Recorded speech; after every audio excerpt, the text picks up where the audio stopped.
Fala pessoal, beleza? Mais um fechamento de mercado no ar, meu nome é Rafael. Terceira queda consecutiva para o Ibovespa, né? Chegando aí na casa dos 108 mil pontos, que é um suporte extremamente importante, a gente vai falar mais sobre isso. Na semana, queda de 3,5%. No ano, voltamos para o cenário negativo. Refletindo dois fatores, né? Ontem a gente teve dois fatores, foi o Bacen, né? Um recado mais duro com relação à Selic e as commodities. Hoje o petróleo caiu forte, caindo 2%, o minério de ferro até que se segurou, subiu 1%, mas também as commodities não ajudaram tanto. Mas aqui a gente teve muito mais essa queda, muito mais relacionada à questão da curva de juros, o prêmio de risco, né? Por conta de um fator em específico, né, que é a questão da fala do Lula. Isso é um fator que pesou no mercado na questão da curva de juros. E também não podemos deixar de falar do resultado do relatório de emprego dos Estados Unidos, que ficou muito acima do esperado. Isso trouxe uma aversão ao risco global. A gente viu o dólar disparando também por conta disso. Ajudou também nesse processo de queda, de mau humor aqui no Brasil, por conta do resultado muito acima do esperado. Então, esses dois fatores, mas esse em questão da curva de juros, isso acaba afetando diretamente, né, o nosso mercado. E o que aconteceu? Né? O Lula fez uma entrevista ontem à noite e sinalizou duas coisas. Primeiro, que é preciso debater a autonomia do Banco Central após o Roberto Campos Neto sair, ele vai ficar até o fim de 2024, e precisa ser debatido a meta de inflação. Tá? Bom, vamos começar pela coisa mais importante, que os dois são muito importantes, mas o que mexe de fato, acho que você consegue ver muito mais sentido dessa questão, desse receio da curva de juros, que fez a curva de juros subir, que é a questão da inflação. Né? Bom, a gente é um país emergente, a gente tem problemas crônicos com relação a esse tema de preços, né? Porque você já sabe, você vai no supermercado, a inflação está alta, o que acontece com o seu poder de compra? Ele reduz. Por isso que existe dentro da ciência econômica, né, a parte de política monetária, para realmente criar um equilíbrio para você não descambar a inflação. E um dos métodos que você utiliza para controle de inflação é a taxa de juros.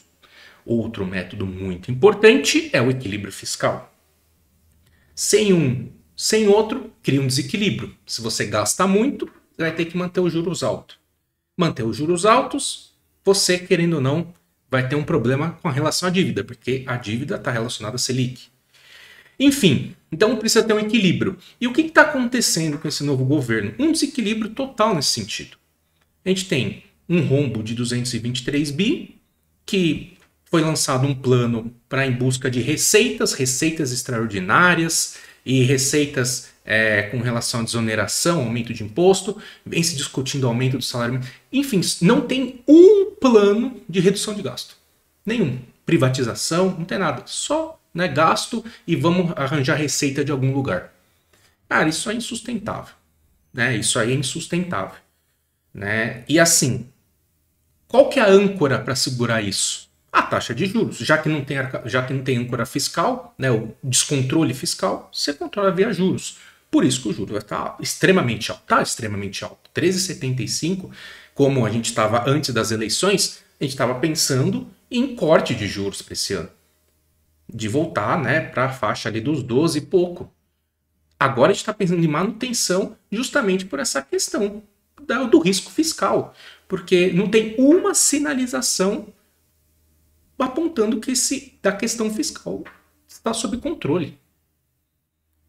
E se você altera a meta de inflação, eu entendo, óbvio, aqui a nossa meta de inflação está de 3,5%. Para um país emergente, realmente é complicado. Eu entendo que se quiser subir um pouco a meta para se adequar a isso, mas a questão não é essa aqui. A questão é, você vai alterar a meta de inflação para abrir mais espaço para gasto, para abrir espaço mais para fiscal. Não se adequar à realidade brasileira que nem o Lula defendeu na entrevista.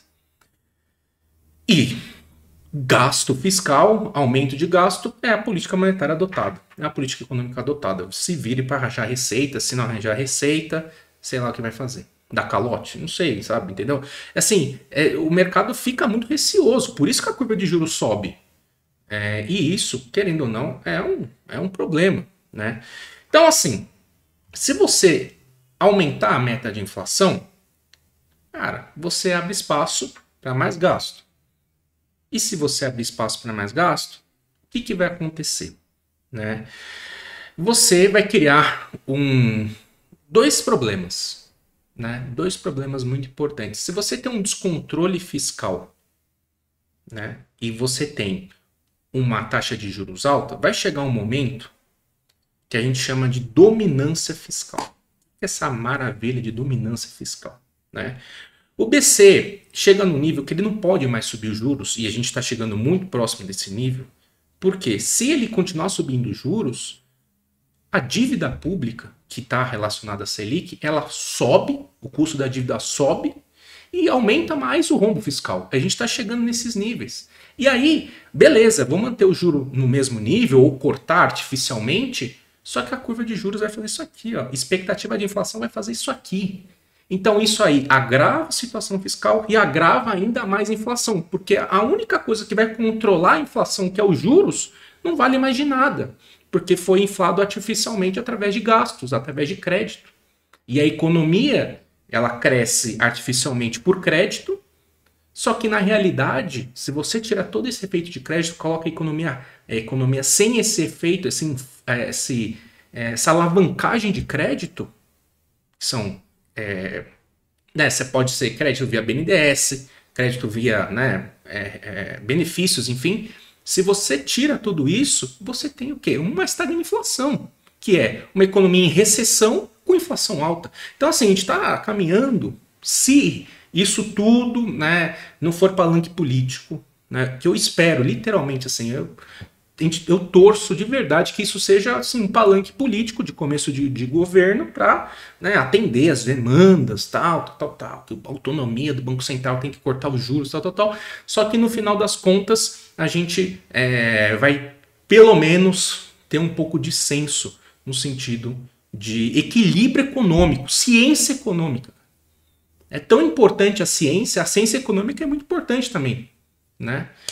Porque senão a gente vai estar nesse quadro de inflação alta, recessão, não vai dar mais para subir juros, porque vai estar tão... Cara, aí é um quadro que a gente viu, né? Os anos deploráveis que a gente viu de 2014 a 2016. Assim, que eu falei, não tem nada... por enquanto a gente não sabe se isso vai acontecer, que essa é a grande... Por isso que eu vim falando, que é o problema... que a gente tem aqui, é que a gente não sabe como é que vai ser o andamento desse fiscal. Por isso que a taxa de juros, a curva de juros segue alta. Não tem espaço para corte, porque a gente não sabe. E aí quando tem sinalizações para mostrar o que pode ser o futuro, tem esse tipo de sinalização, questionar a autonomia do Banco Central para cortar juros, para forçar o corte de juros, sem olhar de fato os fatores técnicos que envolvem a economia. E você... dar um jeitinho de mudar a inflação para abrir mais espaço para gasto, em vez de fazer o contrário, né? Bom, eu tenho uma meta de inflação, eu quero atingir essa meta, por isso que eu vou ter esse tipo de responsabilidade, porque eu sei que se uma inflação alta vai fazer o quê? Vai corroer o poder de compra da população. Então, assim, é um absurdo. É um absurdo. É um absurdo, né? Então, assim, se isso acontecer... Se isso de fato for uma verdade, a gente tem três coisas que vão acontecer. A curva de juros vai disparar, fique pós-fixado, né? E aí vai ter pré-fixado pagando 18, pagando 20. Bom, o rentista agradece, né? Estresse do dólar, mesmo com a taxa de juros alta, vai ter uma fuga para moeda forte. Hoje a gente viu isso, né? O dólar estava 4,90 ontem, hoje está 5,15. Sem falar da queda do Ibovespa. Porque isso, né? A taxa de juros vai subindo, vai aumentando o risco. E a gente tem player doméstico. Se começar também essa questão das commodities, né? A commodity está em processo de realização. O petróleo hoje caiu 3%. O minério de ferro está com uma dificuldade de romper esses $130. Se a gente tiver essa combinação de uma balança comercial desfavorável por conta das commodities e um dólar fraco, e um real fraco, uma dominância fiscal, que os juros altos vai ficar alto, né? E a gente tem uma estagnação, cara, eu não sei o que vai acontecer. Hein? A gente vai viver sendo um país medíocre a vida inteira. E aí a gente tem que explorar esses ciclos. Né? Quando a gente está num ciclo positivo para juros, a gente faz um processo de investimento, trabalha esse investimento para aproveitar esse processo de juros, se protegendo em algumas outras coisas, mas né, focar nessa parte de juros. Eventualmente parece uma empresa que está muito barata, tal. Vamos colocar isso aqui? Podemos colocar um pouco mais assim, né? Não ter aquele, né, como posso dizer, aquele ímpeto para ter ações. Escolher bem as empresas, escolher bem os setores que eventualmente podem aproveitar essa questão da inflação, essa questão do dólar, essa questão dos juros, né? Então fazer um trabalho nesse sentido e, né, focar nessa parte de renda fixa. A gente vem fazendo isso lá no grupo do Infobolso, a gente vem trabalhando essas questões, né? Vem ajustando a carteira conforme que o mercado nos devolve. O mercado devolve isso, a gente ajusta a carteira, né? Esse é o trabalho do analista. E para completar o cenário, a gente teve, né, o resultado do relatório de emprego norte-americano, criação de 517 mil vagas de trabalho, mais que o dobro das projeções, queda da taxa de desemprego. Ou seja, aquela probabilidade de corte de juros que vinha sendo colocado na curva de juros, né, para 2023, isso aqui não foi corrigido ainda, mas tende a ser a curva de juros deslocar para cima, né? Corrigir pelo menos, estava quase projetando 2 cortes, né? Corrigir essa coisa, corrigir esse exagero, e aí isso traz uma precipitação, uma queda para as bolsas, que, né, como a gente já vem comentando, deu uma boa esticada no curtíssimo prazo. Tá? Então a gente teve esses 2 fatores, mas sem dúvida nenhuma, esse fator interno pegou bastante aqui. Né? A gente teve também as commodities, que não ajudaram muito, apesar que Petrobras fechou uma ligeira alta, fechou em alta, né, inclusive. Deixa eu dar uma olhada aqui, né? Fechou, né, com uma alta aí de mais de 1%, Vale ficou meio que no 0 a 0, o que foi o setor doméstico, tá? Então, vamos dar uma olhada aí no fechamento, como foi o Ibovespa. E, bom, já falei bastante sobre a parte macro, a gente fala sobre o Ibovespa e fechado. Vamos lá? Vamos lá. Bom, o que a gente tem aqui? Ibovespa fechando aí, né, com uma queda de praticamente 1,5%, 1,4%. Na semana, caindo 3,3%, 3,5%, vamos arredondar aí. E no ano, a gente ficou no negativo. Estamos caindo 1% no ano. Tá? Então, e olhando aqui, né, como a gente tem, se a gente for dar uma...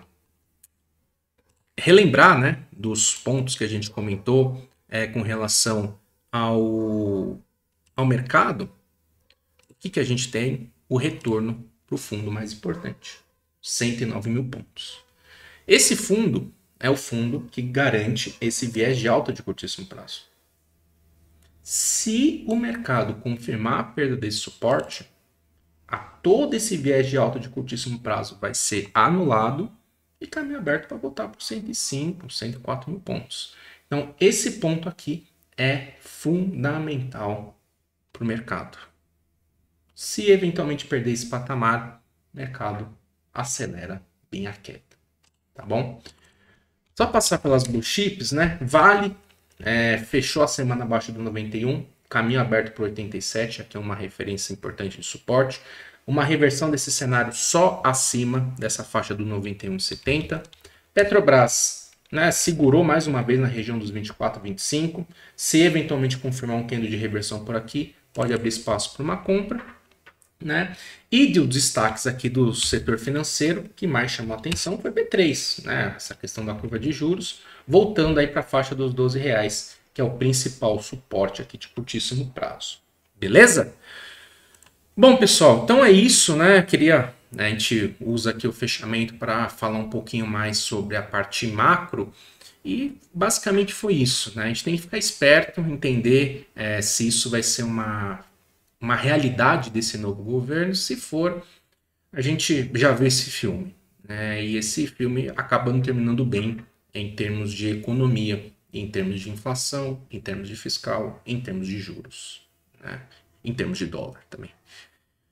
Espero que isso não seja uma realidade, mas se for, vai ser complicado, né? Porque a gente volta naquele ciclo, né? Fica aquele ciclo que o Brasil vive aí, sei lá quantos anos. Vamos ver se a gente tem uma mudança de postura nesse sentido, que preze mais pelo equilíbrio, né, das contas públicas, né? E que esse começo é algo que vamos dizer assim, é um começo, né? É você falar o que você planejou como na campanha política, né? É assim, é difícil de acreditar que isso vai ser a realidade, porque ninguém sai falando à torta à direita tanta coisa nesse sentido, mas se isso for uma verdade, renda variável tende a sofrer bastante. Beleza? Por conta da curva de juros. Aí a gente precisa entender qual que é o limite dessa curva de juros, que é aí que o mercado vai ficar tentando encontrar. O limite é subir os juros para 14%, 14,25%. E esse é o problema, porque se você não tem um arcabouço fiscal, quem que vai controlar? Vai ser os juros, vai ser a Selic, vai ser a expectativa de juros. E vai subindo a expectativa de juros, dá uma azedada forte.